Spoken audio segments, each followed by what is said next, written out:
Hey, Cory. How you doing? Good, good. Listen, just as a FYI, we're already videotaping, okay? Okay, that's fine. Okay, All right. so we can hop right in.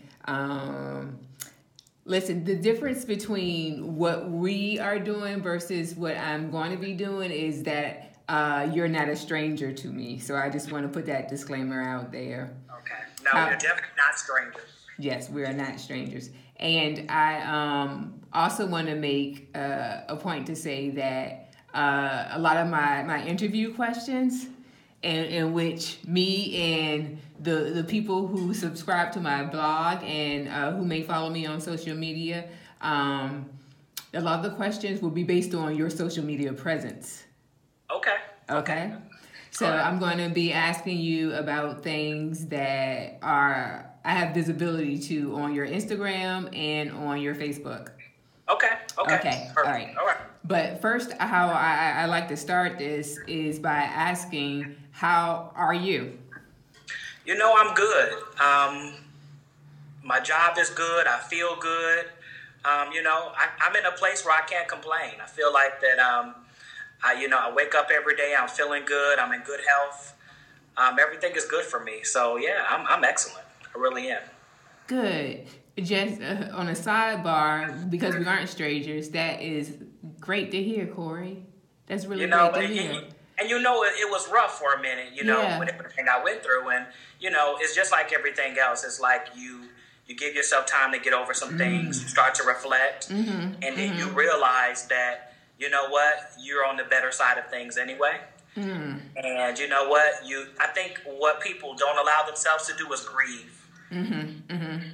And I allow myself to do my grieving, and I feel great. I do. I feel great. Okay. Can you share what you were actually grieving? Yeah, sure. So I was in a relationship for almost 20 years, and our relationship was good. I mean, you knew us both, and everything seemed like it was great. And all of a sudden, one day, it's almost like a light switch. It just completely turned off, and he found someone. He saw someone. He became obsessed with this person, and he left. He just one day just stopped showing up to home and was like, I met this guy and we're friends, and I just want to be around him all the time, and I don't want to be around you. Basically is what he said.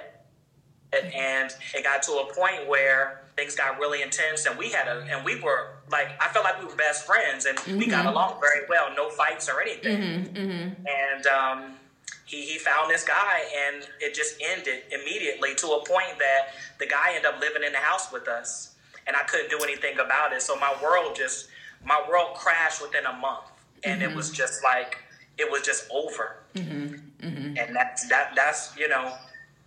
and I thought I was going to be in that relationship forever. I didn't have any reason to think I wouldn't be. And that's what happens, What is the grieving process like for something like that?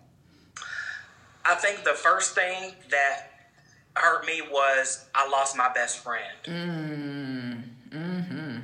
Like, for me, forget about the relationship itself.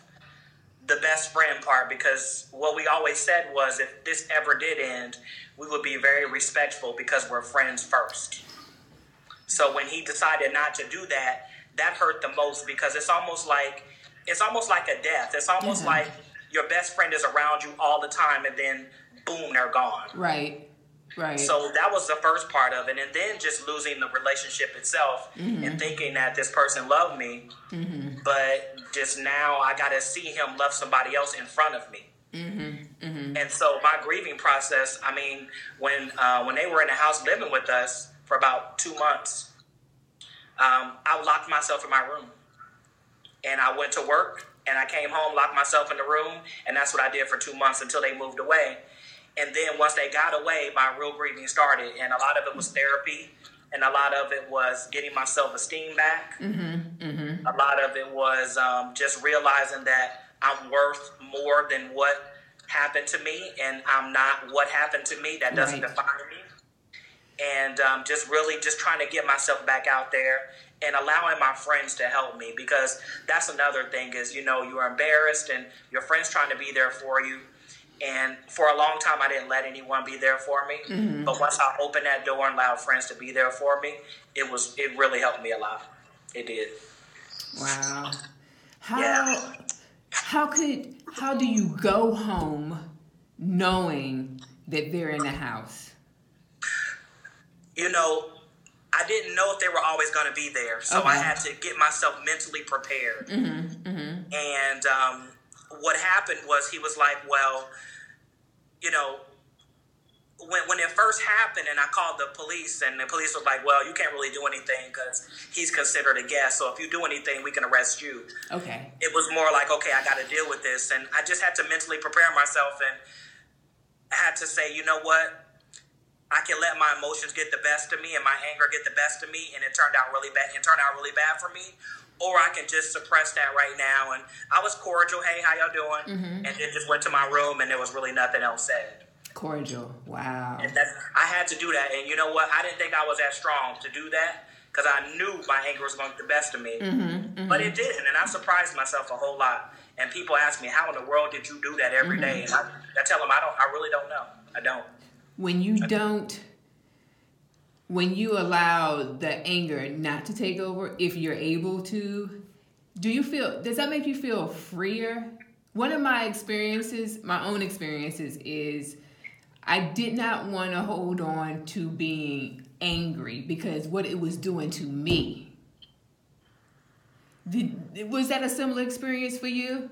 Of course, yes, because what happens is, when you allow the anger to get a hold of you, you're allowing that person to rent space in your head. Mm-hmm.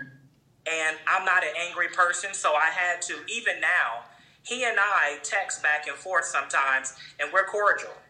Because there's no hard feelings on my side, because you know what? I don't want to walk around angry. I don't want to walk around being that person that, when you run into somebody you don't like and you get that feeling, and it's like, I don't want that. Right. So, and you're totally right. It's like, I couldn't let the anger get the best of me, so it's very freeing to be like, you know what? It's not really that serious for me anymore. Mm-hmm. Mm. Yep. So, you guys text occasionally? It's usually started by him. He'll text me and say, hey, how's it going? He'll just kind of check in and see how we're doing, see how I'm doing. Okay. And, I'm cordial. I mean, we're not friends on any social media. Okay. I don't know what's going on with him. He don't know what's going on with me. That's probably good.